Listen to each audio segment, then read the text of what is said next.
derrière le roi Soleil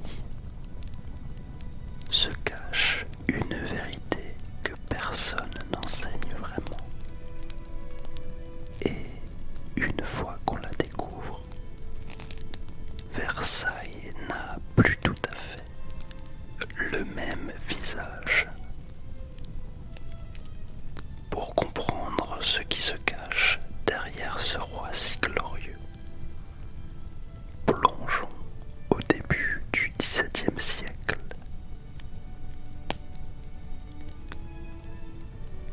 Avant même la naissance de Louis XIV, la France est dans une situation presque instable. Le royaume est puissant, mais loin d'être totalement maîtrisé, car les grandes familles nobles complotent encore régulièrement contre le roi. Et la France est engagée dans des conflits majeurs, notamment contre les Habsbourg. Au cœur de ce royaume encore fragile, un homme incarne l'autorité. Louis XIII. Mais derrière l'image du roi, le pouvoir s'exerce aussi à travers une autre figure essentielle, le cardinal de Richelieu, son principal ministre qui travaille à renforcer l'État et l'autorité royale. Car un problème majeur inquiète le royaume. Depuis 23 ans, Louis XIII et Anne d'Autriche sont mariés, mais aucun enfant n'est né de leur union. Et dans une monarchie héréditaire, cette absence d'héritier n'est pas un simple drame intime. C'est une question politique majeure, presque une affaire d'État. Son successeur, c'est l'avenir même de la couronne qui devient incertain.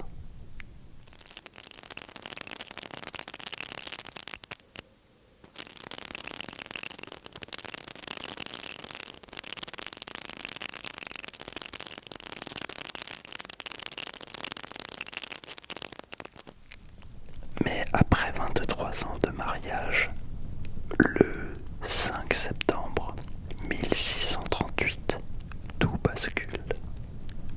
Anne d'Autriche donne enfin naissance à un fils. Considéré comme un cadeau de Dieu, l'enfant reçoit le nom de Louis Dieudonné. Une naissance perçue comme un miracle. La naissance de Louis Dieudonné stabilise la dynastie et renforce l'image du pouvoir royal. Tout semble enfin assuré. Mais cette impression est trompeuse, car derrière cette naissance, la réalité reste profondément fragile. Parce que cet équilibre repose désormais sur un seul enfant, un seul héritier encore nourrisson, dont la survie n'est jamais garantie, à une époque où près d'un enfant sur 3 n'atteint pas l'âge de 1 an. Si cet enfant disparaît, tout bascule à nouveau. En 1643, son père Louis XIII meurt. Louis XIV n'a que 4 ans et il devient roi. Mais il est trop jeune pour gouverner. Le pouvoir passe alors entre les mains de sa mère, Anne d'Autriche, et du cardinal Mazarin, le principal ministre du royaume. C'est le début de la Régence, une période marquée par l'instabilité, car très vite, la situation se tend à nouveau. Le royaume sort affaibli par des années de guerre contre l'Espagne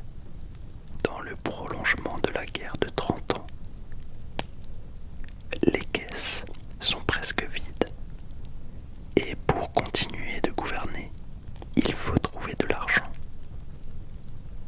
Alors, vers 1648, les impôts augmentent encore, et cette fois, ils deviennent de plus en plus difficiles à accepter. À Paris comme en province, le mécontentement monte. Dans le même temps, une partie de la noblesse voit dans cette période une occasion de reprendre du pouvoir. Certains grands seigneurs, frustrés d'avoir été écartés sous Richelieu, s'opposent à Mazarin et à la Régence. Et au milieu de tout cela, Louis XIV grandit et observe. Il est déjà plongé dans un monde où le pouvoir est contesté. Il évolue dans la peur du désordre.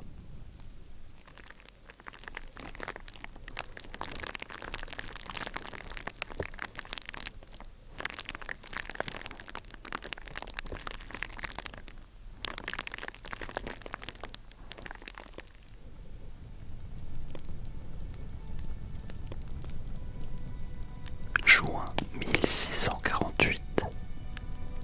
La tension éclate au grand jour.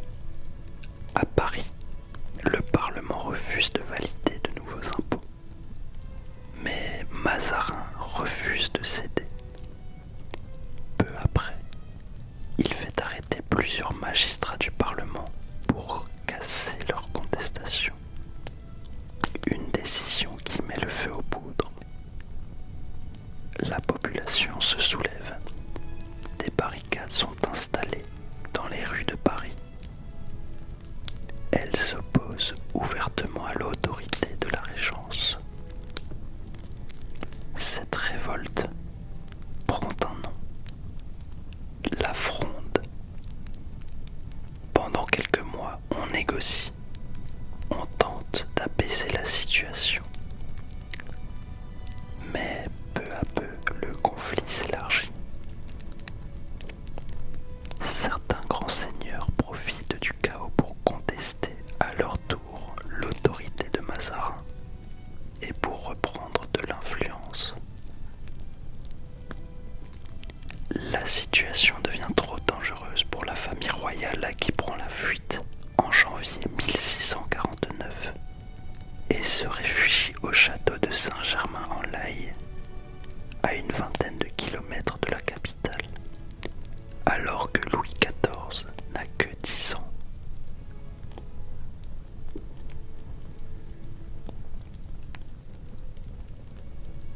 Pendant ce temps, à Paris, la révolte continue.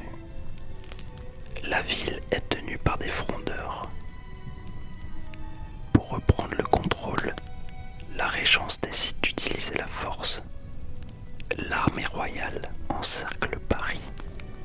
Et alors que les tensions montent encore, la situation finit par s'enliser.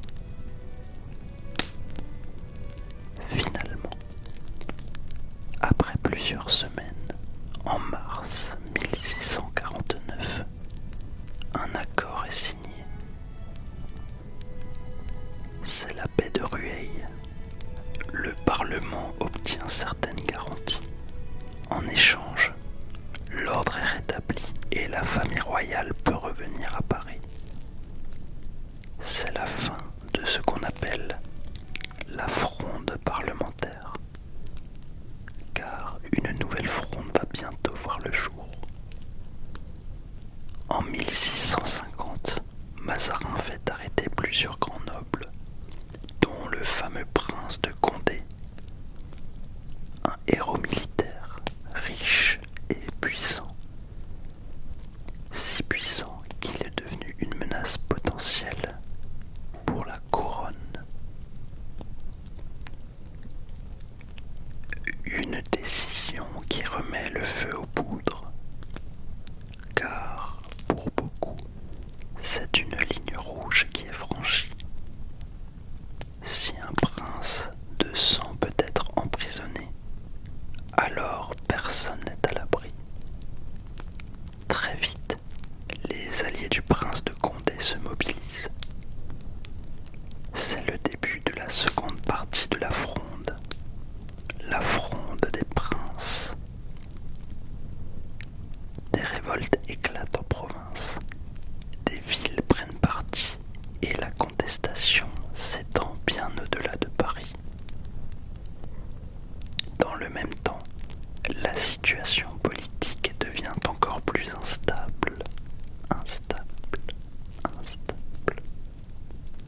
Sous la pression, Mazarin est contraint de s'éloigner du pouvoir pendant un temps et Condé est finalement libéré en 1651. Une décision qui va paradoxalement aggraver les tensions, car une fois libre, Condé ne se réconcilie pas avec le pouvoir. Bien au contraire, il lève une armée et entre ouvertement en guerre contre l'autorité royale. Mais contre toute attente, le camp des frondeurs finit par s'affaiblir lentement. Les nobles ne poursuivent pas tous les mêmes objectifs. Le prince de Condé, lui, va jusqu'à s'allier avec l'Espagne, ennemie de la France, pour trouver du soutien. Une décision qui divise ses fidèles. Peu à peu, les alliances se fissurent. Pendant ce temps, Mazarin reprend l'initiative. Il renforce son armée et attend le bon moment pour revenir. Le rapport de force bascule. À Paris, la population, épuisée par des années de troubles, aspire désormais à la stabilité.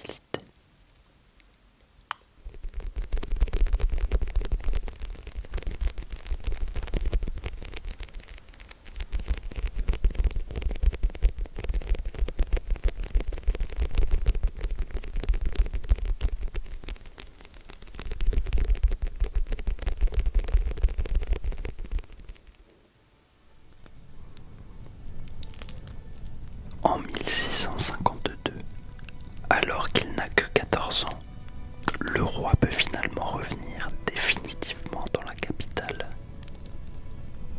L'autorité royale commence à se réaffirmer. L'année suivante, en 1653, Mazarin finalise à son tour son retour au pouvoir. Mais cette fois, il ne fait plus face à une opposition structurée. Les frondeurs sont divisés et incapables de s'unir. Condé est contraint de fuir et les dernières résistances s'éteignent progressivement. Cette période marque la fin de la Fronde. Pendant encore quelques années, le pouvoir reste entre les mains du cardinal Mazarin, tandis que Louis XIV, fort des dernières années d'analyse et d'observation, continue d'assister au mécanisme du pouvoir.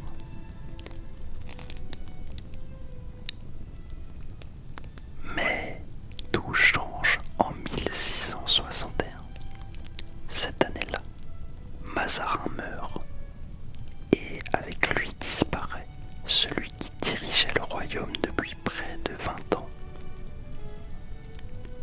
La cour s'attend alors à voir un nouveau ministre prendre sa place, comme cela s'est toujours fait. Mais Louis XIV en décide autrement. Contre toute attente, il annonce qu'il gouvernera désormais seul. Un choix qui n'est pas seulement politique, il est profondément personnel. Louis XIV n'a pas oublié son enfance. Il se souvient des révoltes de la Fronde, de la peur, de la fuite de Paris en pleine nuit. Il se souvient aussi d'un pouvoir contesté, très fragile et presque impuissant. Il a vu les nobles se rebeller, les institutions défier l'autorité royale et le roi lui-même dépendre des autres pour gouverner. un tel bouleversement qu'il ne veut plus reproduire. Alors il centralise le pouvoir, il impose son autorité et fait du roi le centre de toutes les décisions. C'est le début de la monarchie absolue.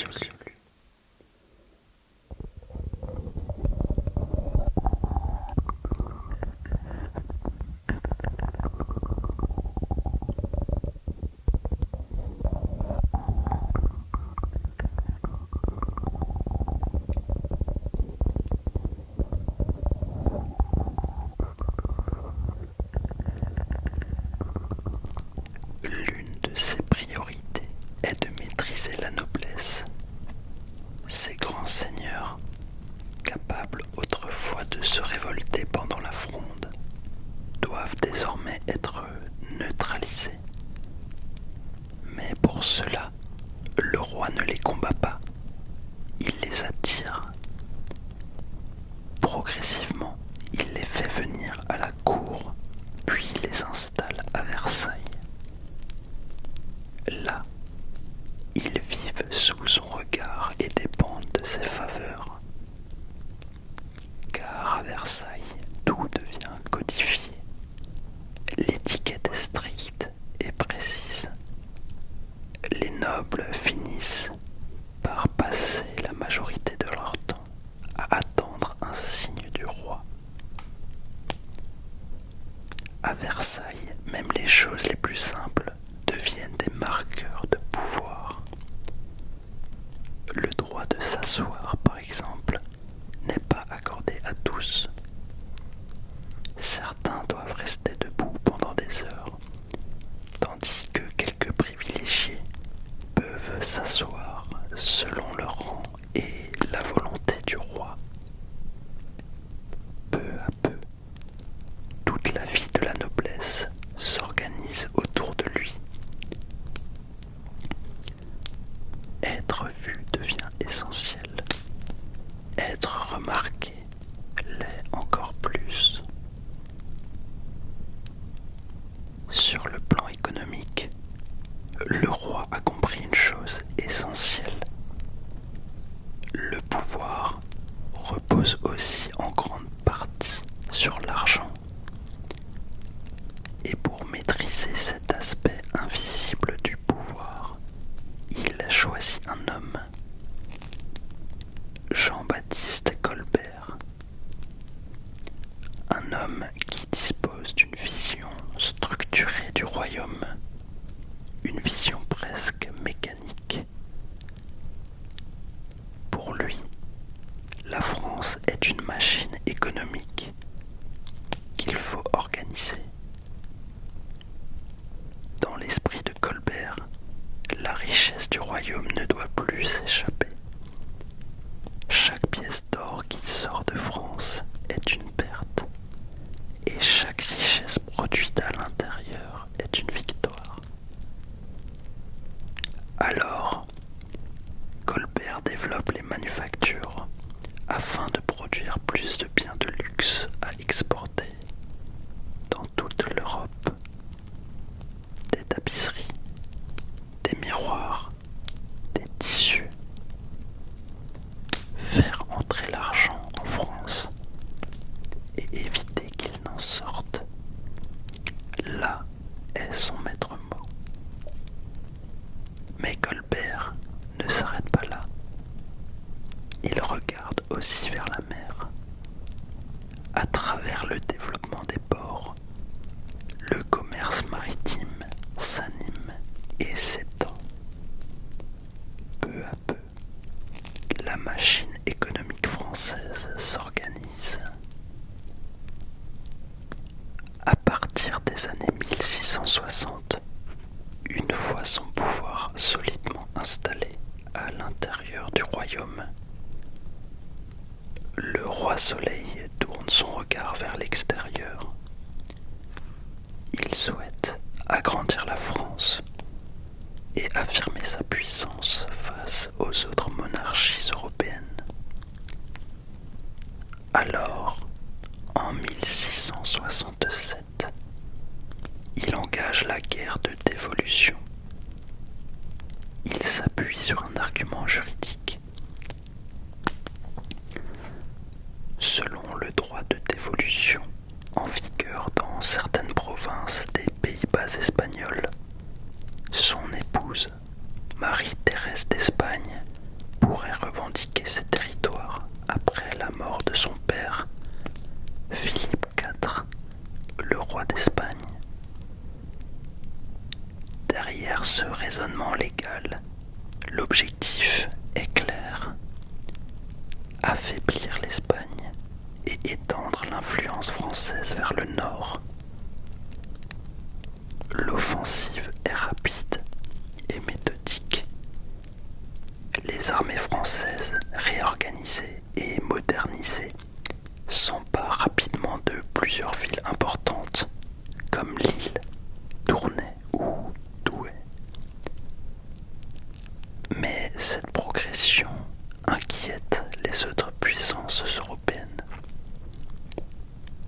L'Angleterre, les Provinces-Unies et la Suède s'allient pour former la Triple Alliance, déterminée à freiner l'expansion française. Face à cette coalition, Louis XIV comprend qu'il ne peut pas aller plus loin sans risquer un conflit beaucoup plus large. En 1668, il choisit donc de négocier et signe le traité d'Aix-la-Chapelle.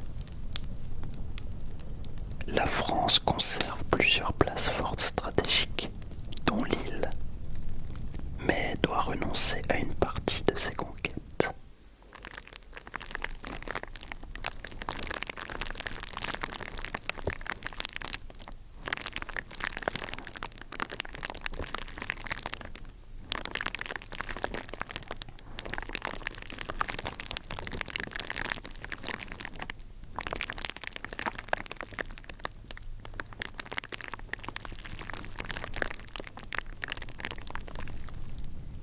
Quelques années plus tard, le conflit reprend avec une toute autre ampleur.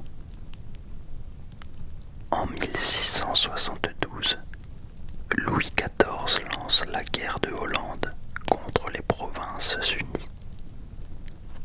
Un État riche et l'un des principaux rivaux économiques de la France.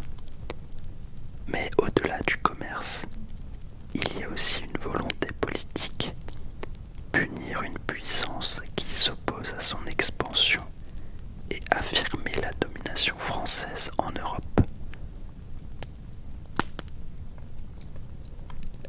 L'armée française, dirigée par de grands chefs comme Turenne ou le prince de Condé, traverse le Rhin et progresse rapidement.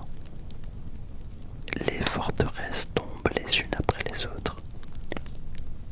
Mais pour stopper l'avancée française, les Hollandais ouvrent leurs digues et inondent une grande partie de leur territoire. Les terres deviennent impraticables. Les troupes françaises sont bloquées. Ce qui devait être une campagne éclair se transforme en conflit long. Peu à peu, d'autres puissances entrent en guerre contre la France. L'Espagne, le Saint-Empire romain germanique et plusieurs États allemands se joignent au conflit qui s'étend alors sur plusieurs fronts. En Europe du Nord comme à l'est du royaume. Et pendant plusieurs années, les combats s'enchaînent.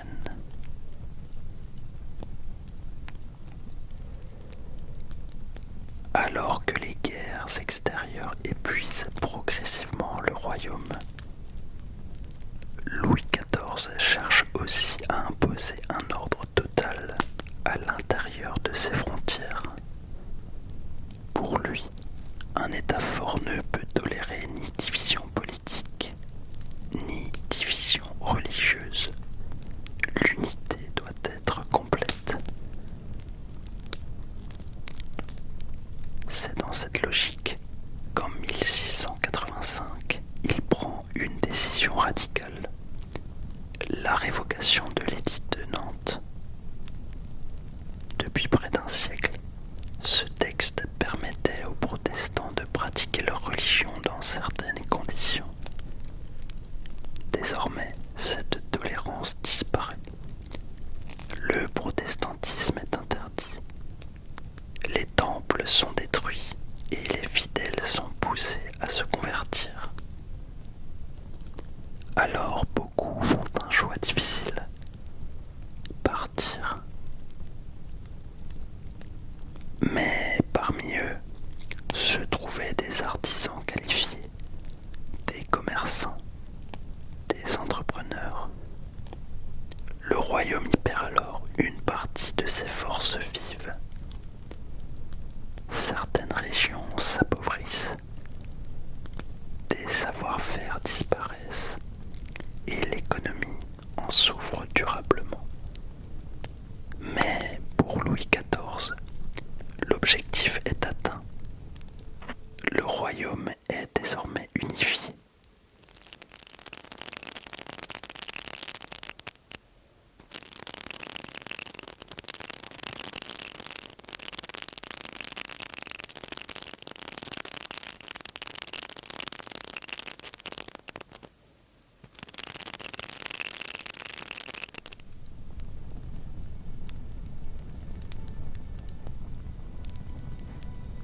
Malgré la guerre et toutes ses difficultés, la France parvient à tenir jusqu'en 1678, où les traités de Nimègue mettent enfin un terme à la guerre de Hollande.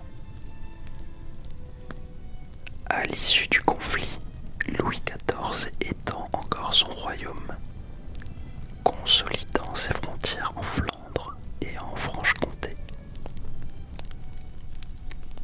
En 1700, juste avant sa mort, le roi Charles II d'Espagne, dernier héritier de la branche espagnole des Habsbourg, désigne Philippe d'Anjou, le petit-fils de Louis XIV, comme héritier légitime du trône.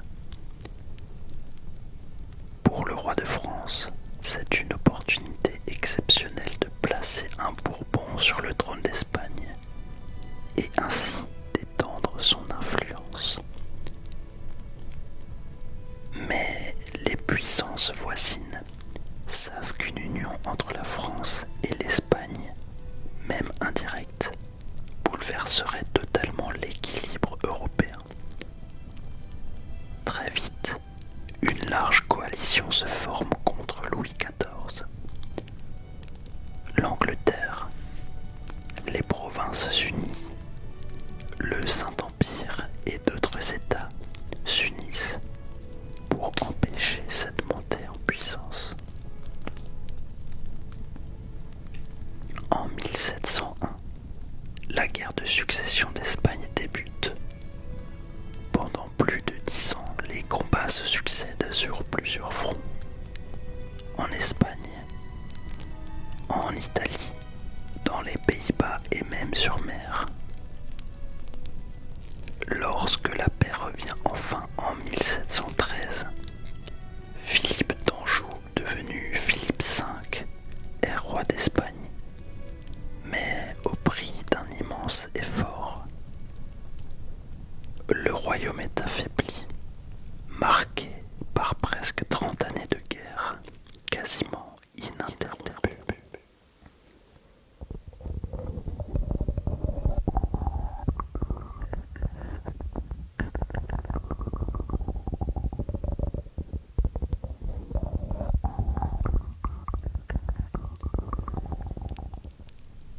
À la fin du XVIIe siècle, le règne de Louis XIV atteint son apogée.